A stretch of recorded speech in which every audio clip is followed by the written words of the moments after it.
Welcome to the Link edition this week.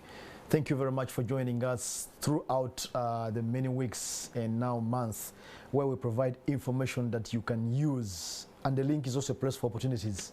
Tonight we're discussing what is now fairly common, default or loan default. When you're in trouble with your bank, what do you do and what should you not do? My guest tonight is Mr. Daniel Babonereirwe, who is a former banker with more than 20 years of experience and is now a consultant with Banner Consult. Daniel, welcome. Thank you, Sam. And I just want to tell the viewers before I come to you, Dan will appear, you'll see him a few more times here as we discuss this thought called what your banker will not tell you. Him being a banker will tell you. So maybe once in either 5 or 4 weeks, we will bring him back to discuss issues to do with banking, what your bank will not tell you. He will be sharing.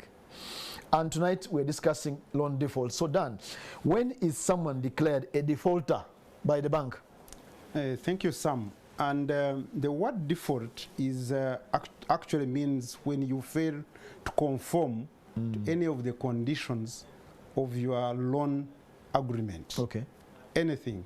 But the most known is the default on payment. We can take it at 3 levels. That is the definition of it, the dictionary definition of it. But there is also the layman definition of it, whereby it's like only when you are behind schedule or you have totally failed to pay. Then there is the street definition of it, whereby someone defines it as you are like a total crook, you have totally refused or neglected to pay your loan. Now that goes with a moral judgment, not a business transaction default on the agreement. So we can take it that if you fail on the conditionalities of your loan, especially failing to pay, now that's default. Yes. All right. What are some of the common, from your experience, the commonest causes of people defaulting on their loans? Yeah, in general terms, you can look at it in 3 M's. Yeah. The market, because the market, like now the market is so bad, there is a lot that is coming out of the market that is impinging or impacting on every business. So the market alone can cause a default. You could be supplying schools and schools are closed. Now you are defaulting, but you are really not a willful defaulter. Yes. Then the other is your management of the business. You could do it bad or wrong. The business you fail to manage by yourself. Then there is the money. The way the cash flows are coming in and going in, the business maybe itself was never to break even, however good the management or the market was. So those can be taken as the main 3 origins. But specifically, like we talked at Kampali last time, without going so back in detail again like we did last time, there are people who are very willful defaulters. They go to the bank very well knowing they will never pay back. But those are a very small minority of everything. And the ability to pay, as we said, in the money here up here, I mean, the business alone, you find it does not break even. It does not produce that cash flow that it's supposed, anticipated to have made or generated. Then, of course, the margin in the longer term, if it's not making enough money, eventually it goes into the red. And the amount, sometimes the amount is either too big or too small for the particular reason you want it also, which runs into the purpose, which sometimes that's part also actually of the default. You borrow money to put into a business, then you go and construct a house. When you tell someone he has defaulted, actually they will never understand you. Why are you calling me a defaulter? I'm paying back, but that's a default. Actually, the bank can record that facility because you diverted it. And the repayment terms also. The repayment terms, if you don't match them very well, then they also cause a burden. Yes, because you are anxious to get a loan. You know that you don't get a monthly cash flow. Now you accept because you want to take a loan. Now that is the genesis of the problems. All right. Yes. Now, I'm already in default. Yes. What do I do? The bank is shining its red eyes on me. When you are in default, I think the biggest thing is first accept. Okay. Accept that you are in default. When you accept, majority of us deny and attach so much of emotions around it. The last time we were here, we talked about the dream of the entrepreneur. You go to the bank with this dream, which actually forces you to foresee most of the challenges that are in loan structuring alone. Yeah.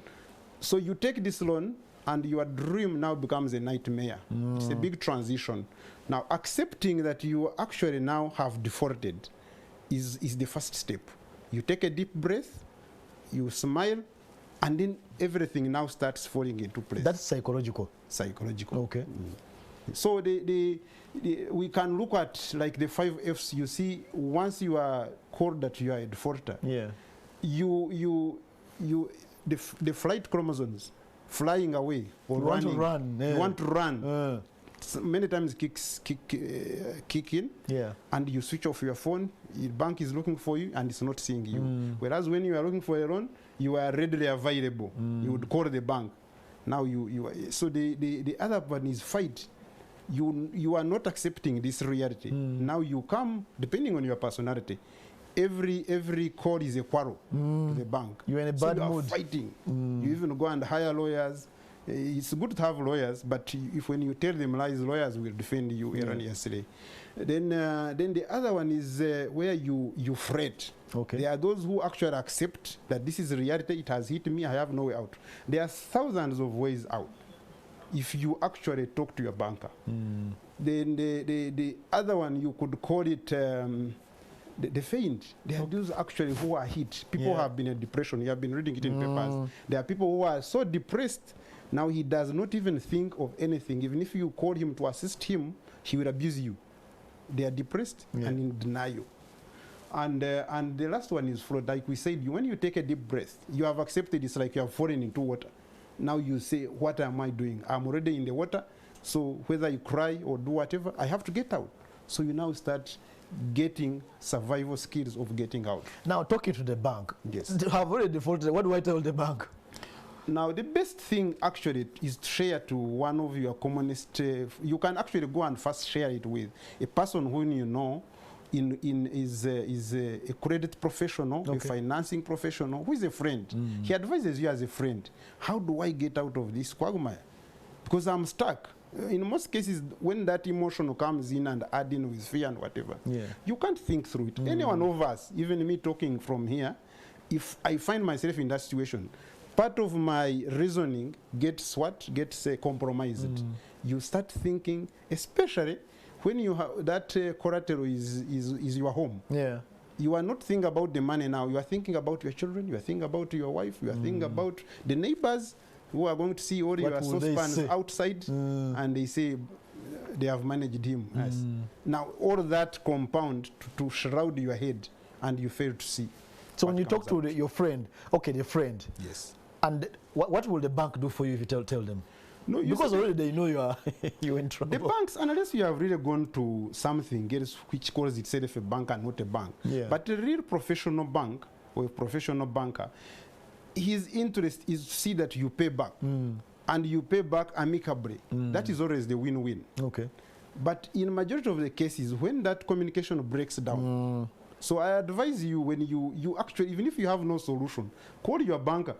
Call them, even if you call them twice a day, they will just feel comfortable. Even if you are still looking around for they will know at least you are willing. Call them, ask them for a statement, ask them what if I pay this, what if I pay like that. They will themselves volunteer actually the solutions. And then, but the majority is when we get into this. You run away, they look for you, they know that you're because when you fear them, they also start fearing you. They know this guy is one of the willful defaulters. Okay, our last question tonight. Yes. The question of collateral has been very controversial. I have staked my house and I have defaulted, and I think I can sell the house and get more money than the bank if the bank sells it. Yes. What are my rights? To what extent do I have a say on the sale of the collateral vis-a-vis the bank? Yes.